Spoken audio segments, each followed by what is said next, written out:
Hello សួស្តីអ្នកទាំងអស់គ្នាស្វាគមន៍មកកាន់ Channel កូននិស័យសម្រាប់រឿង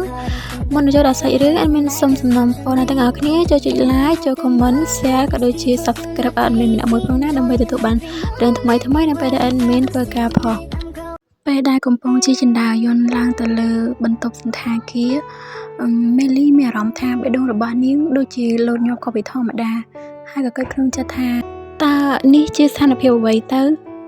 អ៊ីត្រិចហើយនឹងខ្ញុំចូលបន្ទប់សណ្ឋាគារតែ2នាក់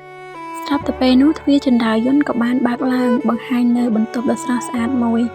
ហើយអ៊ីត្រិចក៏បាននិយាយទៅកាន់មេលីតើអូនគិតយ៉ាងណាដែរតើអូនចូលចិត្តទេ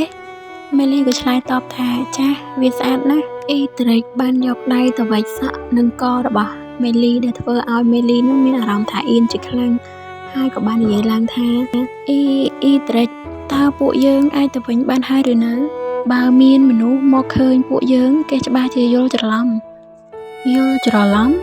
តើអូនចង់មានន័យថាម៉េចមេលីក៏បាននិយាយតើអ្នកប្រុសគិតតែខ្ញុំចង់មានន័យថាយ៉ាងម៉េច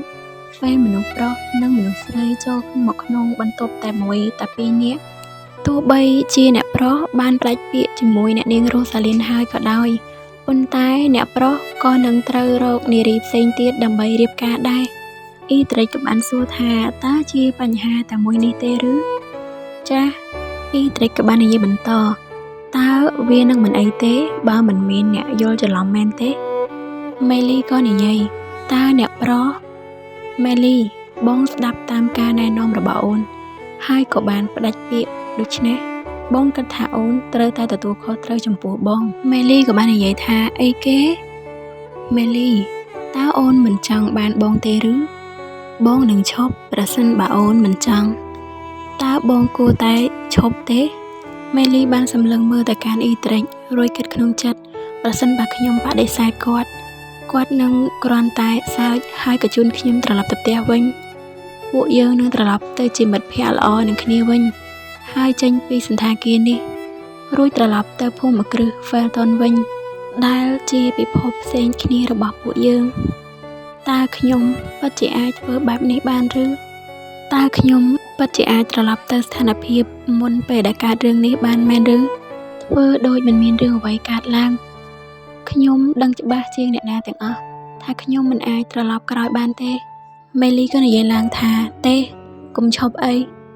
អ៊ីត្រិចបានញញឹមហើយក៏និយាយបងដឹងថាអូននឹងយល់ព្រមអ៊ីត្រិចបានអោនទៅថើបមេលីយ៉ាងទន់ភ្លន់ហើយពិភពលោករបស់ពួកគេក៏បានបែកខ្ញែកហើយខ្សែបន្ទាត់ព្រំដែននៃអ្វីៗទាំងអស់របស់ពួកគេក៏កំពុងតែមិនច្បាស់លាស់ខ្សែបន្ទាត់ខណ្ឌដែលព្យាយាមកំណត់រហូតមកនោះក៏ត្រូវបានរំលងដោយមិនអាចធ្វើអ្វីបានមេលីបានត្រឹមតែស្រក់ទឹកភ្នែកដោយសារតែការថើបរបស់អ៊ីត្រិចគឺពិតជាស្រទន់និងផ្អែមល្ហែមជាងអ្វីដែលនាងគិតស្មើសម័យទៅទៀតអ៊ីត្រិចបានគិតថាមិនគួរឲ្យជឿថាខ្ញុំត្រូវស្រីម្នាក់នេះតាក់ទាញបានវាជារឿងដែលគួរឲ្យអស់សំណើចណាស់ប៉ុន្តែខ្ញុំមិនអាចធ្វើអ្វីបានក្រៅពីទទួលស្គាល់វាទេលើកទី1នៅក្នុងឆាកជីវិត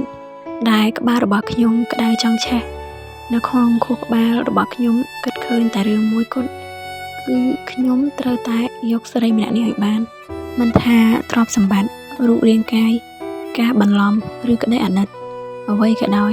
ដែលជាតម្រូវការខ្ញុំនឹងប្រើប្រាស់គ្រប់យ៉ាងដែលខ្ញុំមានដើម្បីបំពេញចន្លោះរបស់ស្រីម្នាក់នេះជាមួយខ្ញុំឥឡូវនេះ